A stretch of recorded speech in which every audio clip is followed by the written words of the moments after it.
Hey everyone, welcome to a new video. So, modern-day smartphones are made of a variety of materials.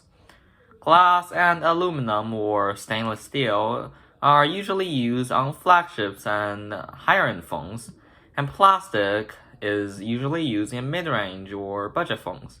But starting several months ago, new higher-end phones like the newly released Samsung Galaxy S21, which costs $800, has a plastic back. So, which material is better? And should it be a major factor when you are looking for a new phone?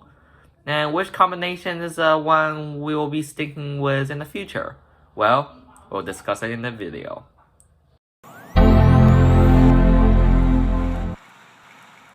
So first, let's talk about the most common materials for smartphone backs.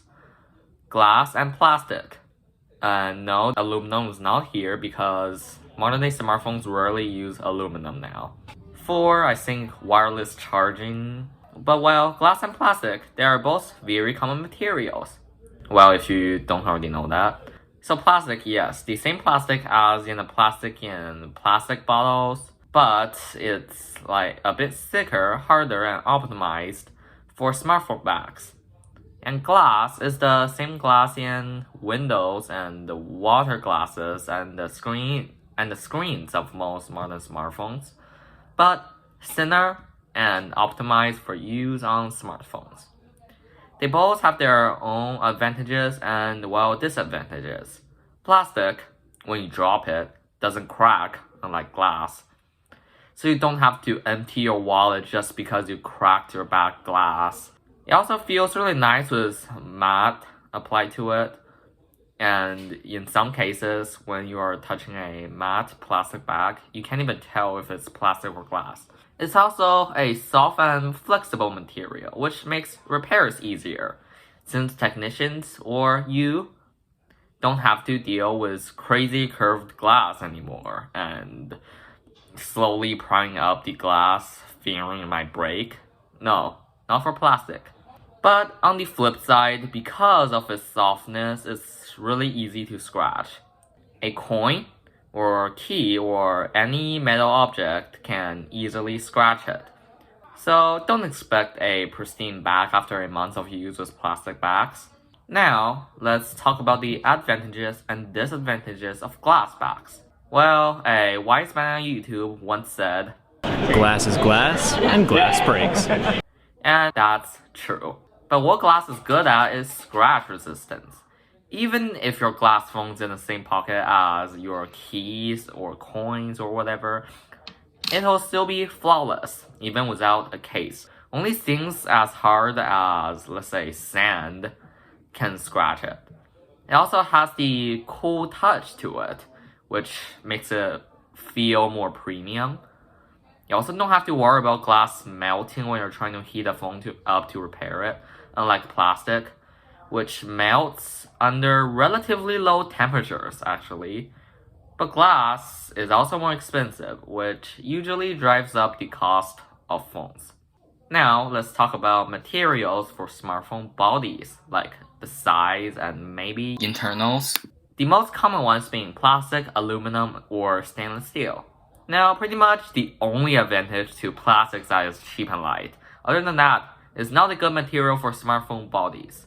And just like plastic and smartphone backs, it scratches easily. It's also not very durable.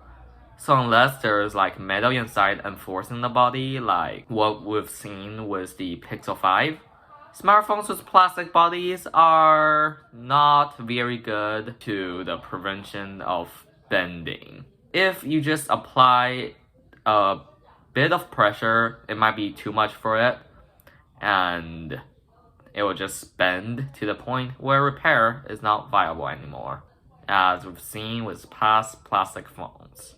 But aluminum and steel are way harder and more durable than plastic, so the chances of severe bending are way smaller, if the aluminum is not, very weak, as we've seen in a certain iPhone release 6 years ago. They are more expensive and make your phone slightly heavier, but for their benefits, it's worth the trade-off of your device being heavier.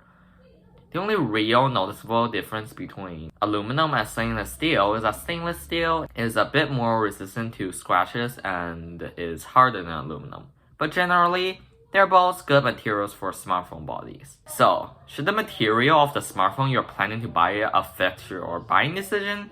Well, I'll say no. Why? The answer is simple. Most people will just slap a case on their phones, like, right after they've unboxed it. And if you plan to use your phone without a case, as long as the phone has a metal body, you don't need to worry about it bending, as long as you don't apply too much force to it.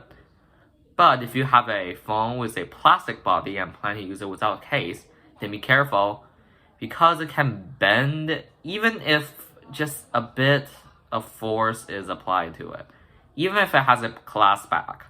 The OnePlus Nord is an example of this.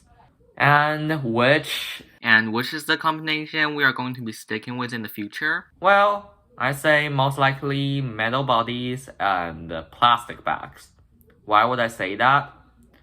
Well, glass is getting pretty mainstream, but it cracks and the repairs sometimes can get really expensive to the point where people just live with cracked glass backs. Now we can see more and more manufacturers are moving into plastic ones. Xiaomi, I think, recently released a pretty high-end phone with plastic backs too. So I think metal body with plastic backs, maybe matte plastic backs more specifically, is the one we are going to be sticking with in the future. So in the end, the material your phone is made out of isn't that big of a deal if you're purchasing a phone, as long as you buy a case for it. Even if your phone has a plastic body, you don't need to worry about it. So thank you guys for watching. Comment, like, and subscribe. And bye.